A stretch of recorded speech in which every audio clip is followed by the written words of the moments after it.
We're only talking about the ND-YAG laser.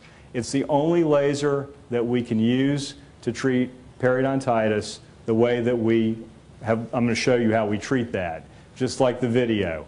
So this just shows you that there are lasers all along the spectrum, but the only one that can do what I'm talking about tonight is the ND-YAG laser, and it happens to be the Millennium ND-YAG laser, and I'll explain why that's important. This has to do with absorption. Remember I said that absorption was important? So, you know, we're all water. Well, we're all water, hydroxyapatite, melanin, and I look around the room and apparently we're also part alcohol. But the laser is absorbed. The laser is absorbed by any one of these substances, and that's what gives us the properties that we associate with the particular laser. So there's the CO2, the erbium YAG, the ND-YAG, the diode, the argon. They all have different properties, absorptive properties, so they all cause different reactions depending on what tissue you point them at. And here's more: absorption, reflection, and transmission.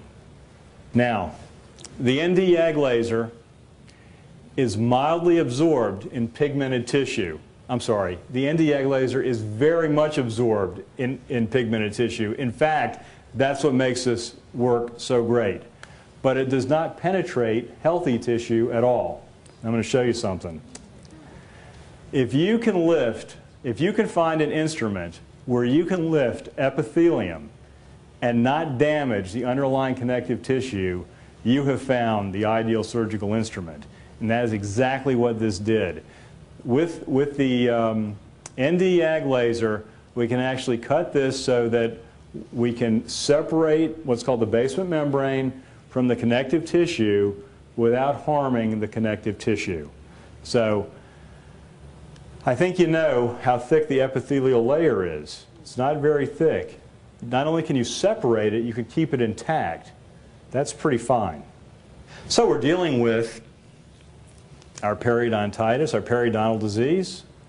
We're all used to this. We all know all about it. I thought it was important to include a little bit about the microbiology, because what we're really, really concerned about is this. And this is called the red complex. And there's a fellow up in Boston who, he's still alive. I was lucky enough to have him lecture in my postdoctoral program. His name is Dr. Sokransky.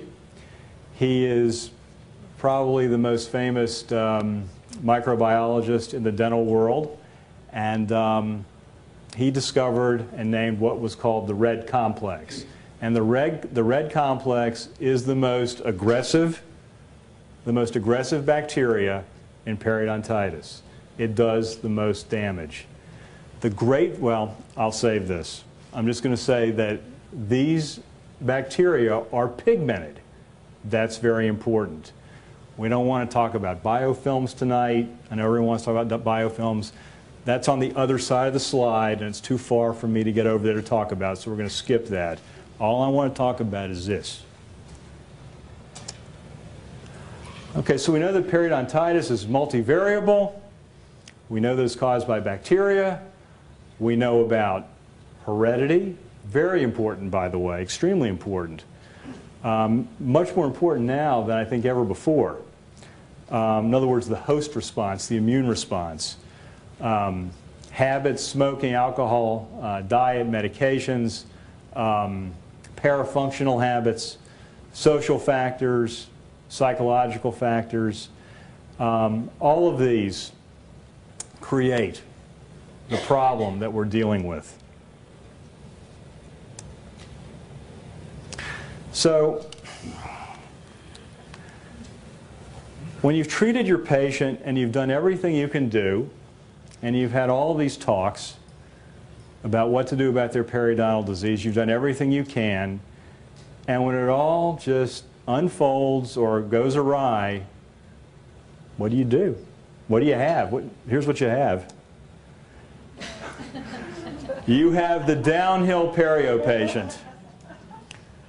And that is not me. I do ski, but if I felt like that, I don't think I'd get up. But what you get is a downhill perio patient. Again, I know that I'm the only person that has a downhill perio patient. I know that none of you do. But just in case you come across one, I'm going to explain to you what I think we should do. Lack of supportive periodontal therapy after active treatment. This is big, and it's gotten bigger, I guess, maybe a little bit because of the economy. You know, I don't want to come every 2 months or 3 months because the insurance only pays twice. And you get, you know, there are people like this, and, you know, you're not going to have an argument with them. Things are, you know, people have to decide what they want to do and what they want, how they want to spend their money. But I see this, you know, I see this from time to time. I'll have patients that have been treated 10 years ago, and they'll come back in, and I'll say, well, you know, we thought we were seeing you for, in my office, what is called continuing care. You know, gee, did we do something to offend you? And like, well, you know, I just couldn't come, you know, 4 times a year, so I went to my dentist twice a year, and that's all I've been doing. Or I didn't even do that. That happens too. Well, you know, the chances of them being successful in treating their disease is slim and none. I think most of you know that. Smoking and alcohol, diabetes, bleeding dyscrasias. I'm seeing a lot of Plavix and aspirin. I know I'm seeing the aspirin. I'm seeing a lot of Plavix on medical histories. I'm seeing Coumadin. You know, patients don't want to have anything done because they don't want to go off their medicine. They're afraid to. So, and by the way, they can go off the medicine, assuming they're not having congestive heart failure. You know, if you speak to most physicians, you can treat these people, but they don't think they can be treated. So, thus, they don't get treated. Stress, nutrition. How about a lazy patient? You got any lazy patients?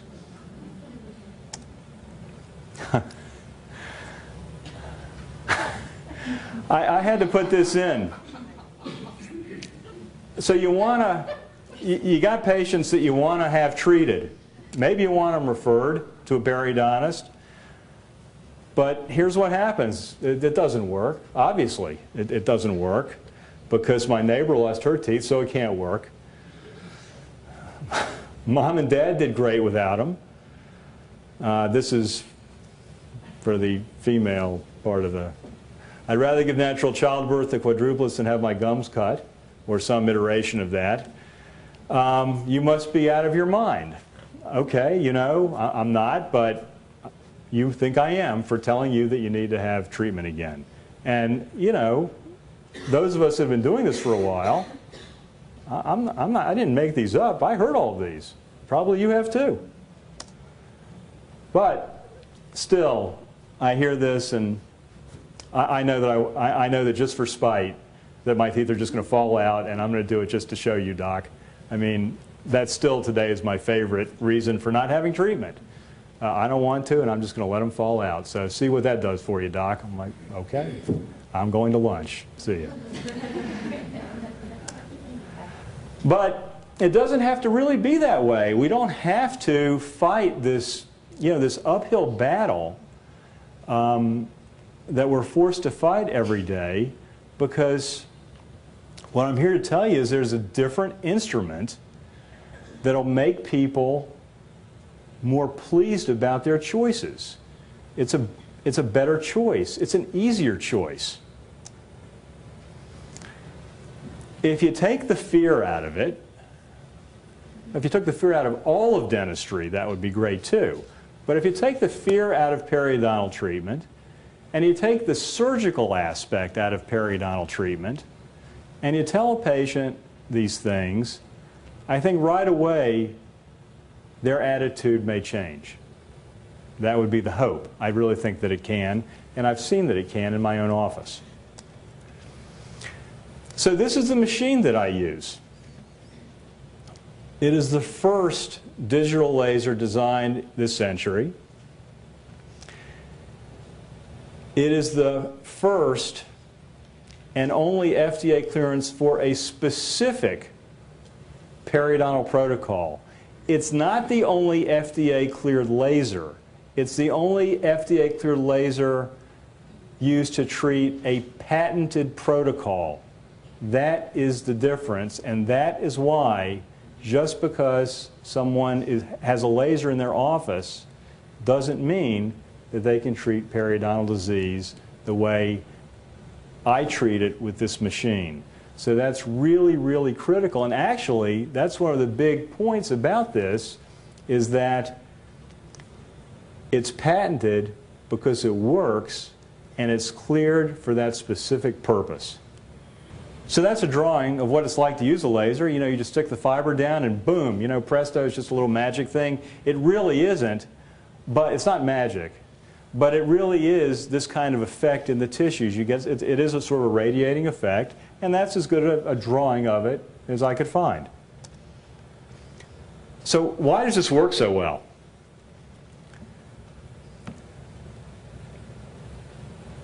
The thing about the Nd:YAG laser is that it is attracted to pigmented bacteria. And the red complex is all pigmented bacteria. So immediately, with the use of this laser, you're getting rid of the worst bugs you can get rid of. And you're doing all of it without bothering healthy connective tissue, because it sees that the healthy connective tissue is the wrong color. So the connective tissue doesn't absorb that laser light, so nothing happens to it. So can you imagine? You can get rid of the disease and keep the healthy tissue. That's huge. Now, I'm pretty good with a scalpel, but I can't pick which bacteria are the bad bacteria, and I can tell you I am certain that I have cut healthy connective tissue. And that's just the way it is. But with a laser, I don't have to worry because it sees for me. Now, that's a paradigm shift.